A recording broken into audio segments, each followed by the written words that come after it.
Hey there guys, it's Episode 3 on the DualShock Pro Channel, giving you guys my, oh my god, I love these guys, my CyberDark deck, or, yeah, CyberDark deck profile. Oh my god, do I love this deck.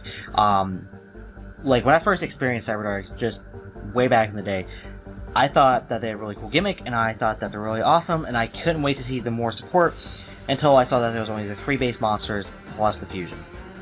And technically the spell.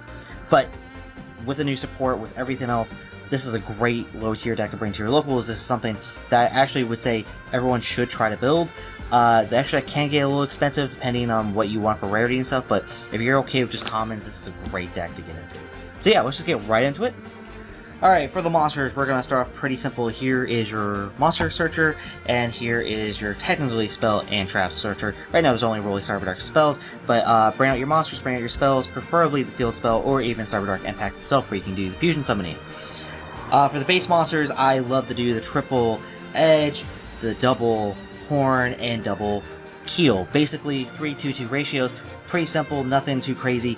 Edge is just pretty much better because it allows you to attack directly. You don't have to really worry about, you know, just trying to go over your opponent's attack points or anything.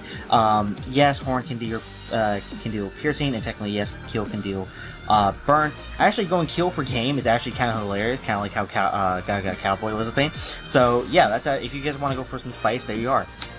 All right, for some spiciness tech, we're going to do a basic little Shadol engine. 2 Beasts, 2 Squamatas, and 2 Falcos. Beast for the draw power, Squamata for the extra mill, and of course Falco for the recovery. And also, he is technically a tuner. I do run synchros, but not for what you think. If you guys want to try go for some interesting things, yeah, go ahead, see what you can figure out. For the spells, yeah, we're running absolutely triple CyberDark Inferno. This is the field spell. This is what protects your guys when they're equipped, allows you to do some interesting things, and if it ever gets destroyed, you can summon you can search out a spell card that has fusion in the name. Speaking of our fusion spells, double CyberDark Impact, super searchable, super easy. This only brings out old school CyberDark Dragon, not CyberDarkness. Just wanted to let you guys know that. Double Ultra Fusion because it's pretty simple. For the only fusion that we run, you only need 1 Dark and 1 Shadol monster, so it's absolutely perfect. The quick play is awesome. And some awesome spicy tech is absolutely Future Fusion. I hate that Future Fusion got nerfed, but I also love it because, of course, nowadays there would be so many decks that could take advantage of it. But yet again, Future Fusion is perfectly fine. Yes, having to wait 1 turn to even do anything, that's perfectly fine. This is basically your dump 5. This is just dump 5, get 1 of each CyberDark name out. However, this is great for beginning game. End game, not that much. You could go for a block or whatever, but yet again, I just really enjoy it.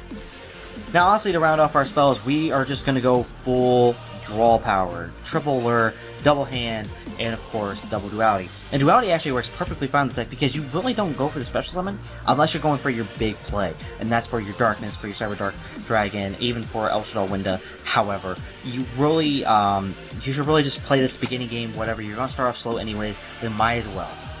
Now, honestly, just to round off the deck entirely is, yeah, we're going to run a basic Solemn lineup. Triple Solemn Judgment, double strike. We're just going to say a lot of no. Yes, we're going to get hurt by life points. But honestly, it doesn't really matter. With so much stops, so many no's, I can't really see too many people actually just surviving this much. Now, yet again, if you just brick and all you have is just traps, yeah, good luck to you, man. It's going to suck.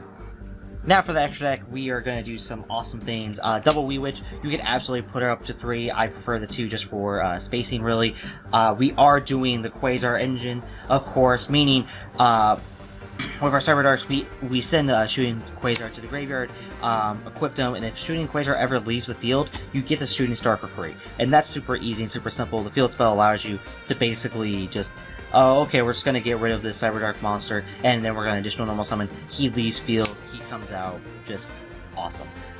For some awesome spicy tech, Elder Entity Nessus, basically whenever she hits graveyard, you can pop a card. I can't say 100% on the rulings or anything, there's nothing super solid, but what I understand with CyberDark Claw, when he's equipped and when your monster's battles, you can send a monster from the extra deck to the graveyard. If you send Nessus, I believe it technically happens at the battle step, not the damage step, and all effects have to resolve before entering damage step. So I think that's the correct ruling. I can't, don't quote me on that. If you guys actually know the correct ruling, if you can actually link it down below, that would be awesome. But yeah, it's just a great way. Attack with something that's equipped with claw since that's its graveyard. That's possum down the field. There you go. Of course, double Winda, just because we might as well, allows you to actually gain control of the pacing of not just field, but what your opponent, like just everything your opponent's gonna have to deal with. They either have to get rid of this card or they have to play around it. And honestly, that just gives you much more advantage than you would ever think. 2 old school CyberDark Dragons, because they might get rid of the first one, or however you, and of course, just being able to recycle things back into the deck with CyberDark Impacts, it's not that hard just to get everything back into graveyard or in your hand, or a combination of field, hand, or graveyard, then go for another fusion summon. And of course, Cyberdarkness. Yeah, just because, like, honestly, this is the only real fusion target. I've been playing around with just putting them down to 1. You absolutely could do that and just put for the 3rd Wii Witch. I just go for the 2 just because I just like the spiciness of it. And that's pretty much it, guys. That's all I have for you today. Alright guys, like we see, please comment, like, subscribe. Tell me down below what you think about the deck. What improvements can I make? Any tips, tricks, or advice is 100% appreciated. But yeah, this is just a lot of fun. I really enjoy this. If you guys, if this is like your first time ever learning about CyberDarks, let me know down below, because this is an archetype that no one ever really talks about. Yet again, when all the new support came out, there's a lot of hype, and that obviously died down because no one's talking about it now. But yeah, let's just get discussion going. Also down below in the link description is the DualShock Facebook page. That's the best way to keep up with what I'm doing with the channel, everything else, all the memes. Yeah.